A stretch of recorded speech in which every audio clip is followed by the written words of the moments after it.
Okay, so in this house, this is a bathroom, and they had French doors on this wall, and it went out to the HVAC right here. It's the back side of the wall that we put up.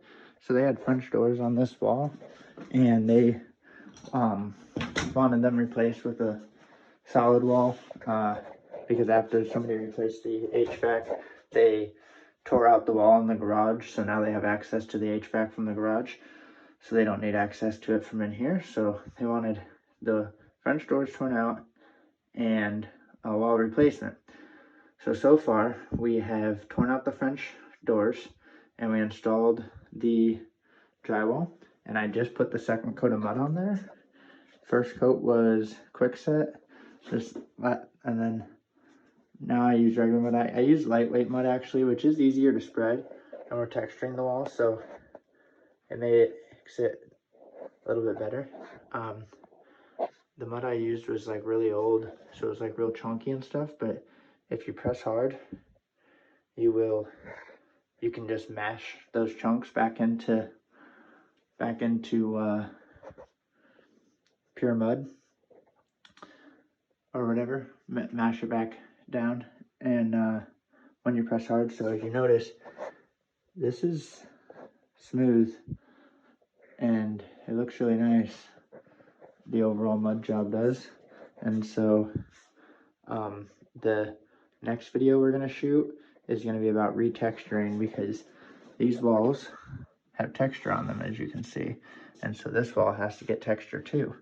And so tomorrow we're going to come back and finish up the drywall and then texture this, and I will capture a video and on how to retexture your walls, because this is something fairly common that people will have textured walls and then they need drywall repair done, and then they don't usually retexture their walls, and I'm going to show you how you can retexture it quite easily. It's not hard, but you do have to get the right machine.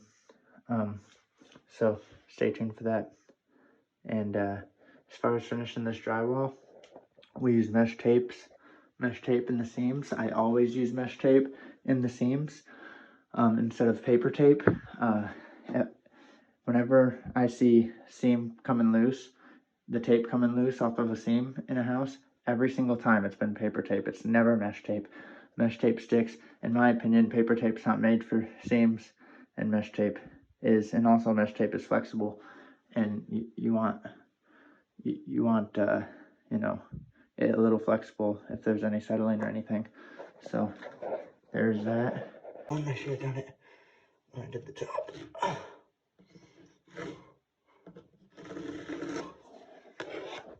I'm gonna apply pressure on the left side of the knife. Now I'm gonna just be kind of centered with it and try to be kind of soft. When you angle the knife flatter like this, it's softer. You don't dig into it as much. When you're more like this, you're gonna dig into it more. So it's just about how much you want to lay. Whenever you want to lay that mud out, you lay it soft. And when you want to scrape it off, you point it in.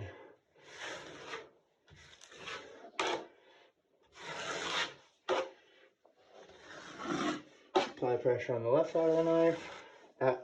What that does is makes that edge of the mud go flat into the wall, so that you still sand it, but you don't have to sand it nearly as much. Not only that, if you have a big edge, if you don't apply pressure on the edge and you leave yourself a big fat edge, you may not really be able to sand that. I mean, is almost probably would just be better off putting another coat of mud if you leave. Okay, I'm gonna let this dry, and then once it dries, I'll sand it a little bit, and then we will cover everything up and blast our texture. And I'll see you then. Bye.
Now we're gonna roll a little drywall primer on there.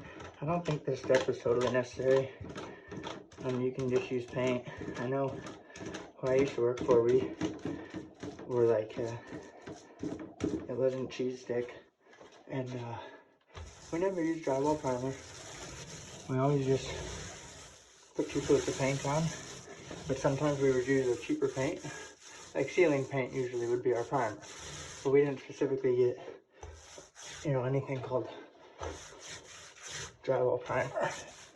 But just in case, could be, it's got some benefits, I know. So we're gonna roll a coat of drywall primer on there. Now this is an 18-inch roller, that's what I recommend. For one wall, I definitely could have got away with a 9-inch, but to be honest, I really don't even, I used 9 inches so little of it, I didn't even have any ready. Now this wall is not totally flat, and that's why, if you notice, the center isn't getting hit whenever I'm rolling up and down, and that's because it's not totally flat. So if you think about, this is 18 inches wide, so if you think about how that would be when it's going over top of a bowl, it's not going to hit the center, and that's what's happening there, and that's why, one reason why, to turn your roller sideways.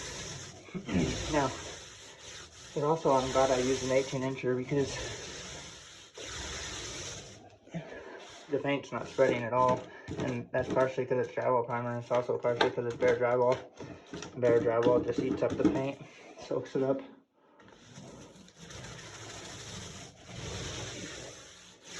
Put a drop cloth down because you will sprinkle. You might not drip, but you will sprinkle.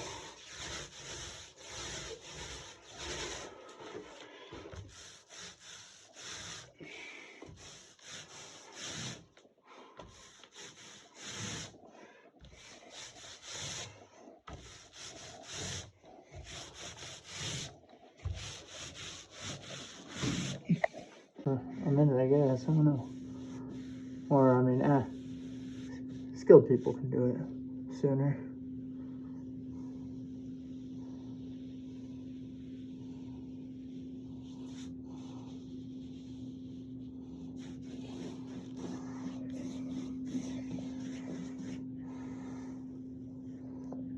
Hopefully y'all can see that, nothing on there.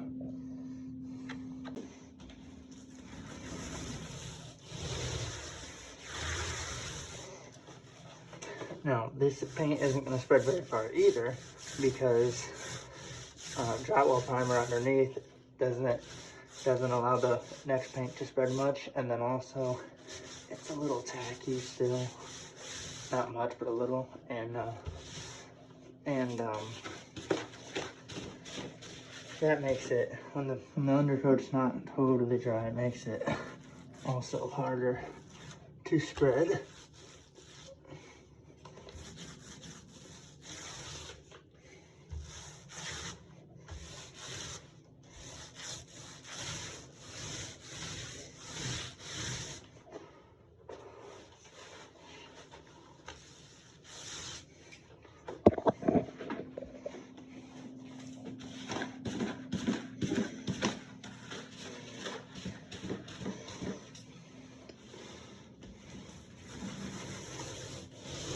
And when I roll my walls, I start just next to where the previous line was. I go up and down, and then I hit the edge of the one I just started, usually, so that I don't leave it for too long and it doesn't get too ugly.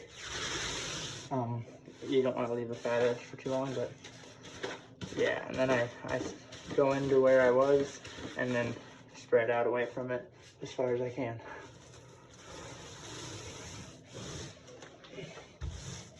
Going sideways on these is going to be very important, or it won't cover, because it's not totally flat, because of the jams in the corners and things, is one side's sticking out more, and so there's a little bit of a bowl that you may not notice. Happens on a lot of corners and stuff. It's pretty common.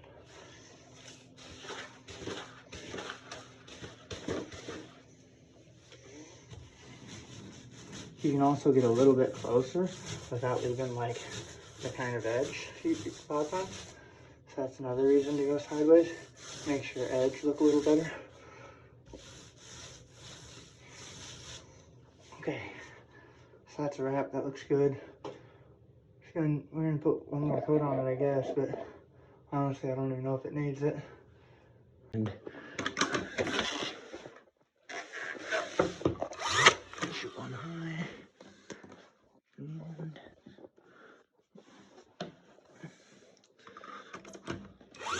shoot one low. And I'll go to my next stud. Right here, it looks like.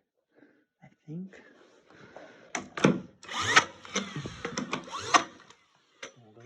I like to use a wet rag when I caulk and wipe it with my bare finger because I think I get a better wipe than that, and then wipe my finger with the rag. Now this caulk's going to continue to pour out.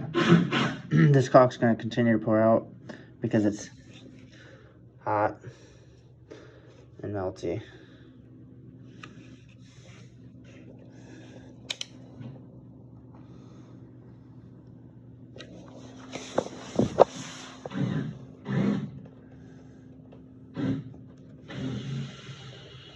So I have it off right now. It becomes kind of a mess because it's just pouring out on its own, but I'm just going to try to keep using it. I turned it off and now I got to turn it on. Off again, and hopefully it doesn't run out too much. Now I'll wipe it all.